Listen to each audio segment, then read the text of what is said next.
Good morning বন্ধুরা। একঘেয়েমি chicken খেতে খেতে বিরক্ত লাগছে? তবে বাড়িতে এই কালা ভুনা চিকেনটা বানিয়ে দেখুন, খুব টেস্টি হয়, বাচ্চাদের খুব প্রিয়। আমি প্রথম একটা ভাজা মশলা বানিয়ে নেব। 2 চামচ গোলমরিচ, 1 চামচ জিরে, 1 চামচ ধনে, গোটা গরম মশলা দিয়ে ভেজে গুঁড়ো করে রাখবো। তারপর আমি চিকেনটা ম্যারিনেট করে নিচ্ছি। 2 চামচ টক দই, সর্ষের তেল, আগে থেকে ভেজে রাখা বেরেস্তা, লেবুর রস দিয়ে ভালোভাবে মাখিয়ে রাখবো। চিকেনটা আমি 1 ঘন্টার জন্য ম্যারিনেট করে রাখবো। তারপর কড়াইতে সর্ষের তেল বাটার গরম করে নিয়ে ওর মধ্যে পেঁয়াজ কুচি দিয়ে দেব। পেঁয়াজটা আমি লাল লাল করে ভেজে নেব। পেঁয়াজটা ভাজা হয়ে গেছে। এরপর আমি চেরা কাঁচা লঙ্কা, 2টো রসুন, 1 টুকরো টমেটো দিয়ে দেব। এবার এগুলো একটু ভেজে নেব। ভাজা হয়ে গেছে।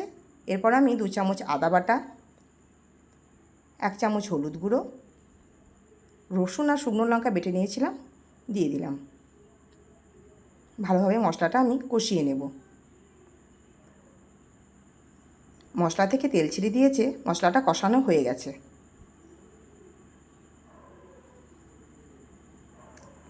এবার আমি আগে থেকে ম্যারিনেট করা চিকেনটা দিয়ে দেব।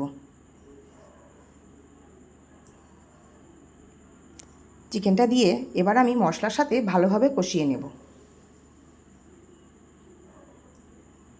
আপনাদের যদি রান্নাটা ভালো লাগে, প্লিজ বাড়িতে বানিয়ে খাবেন।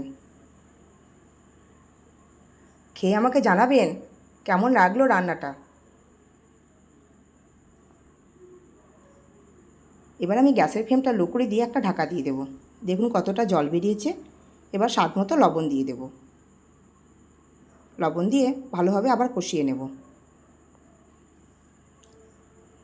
আবার আমি ঢাকা দিয়ে দেব।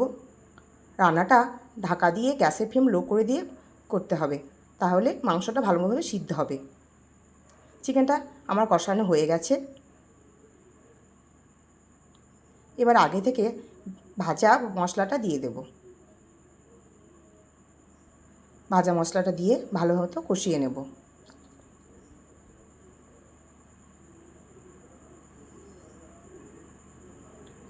এক কাপ মতো জল দিয়ে ঢাকা দিয়ে দেব।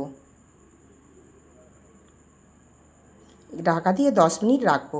তৈরি হয়ে গেল আমার কালা ভুনা চিকেন। রান্নাটা যদি ভালো লাগে, প্লিজ লাইক, শেয়ার, কমেন্ট করবেন।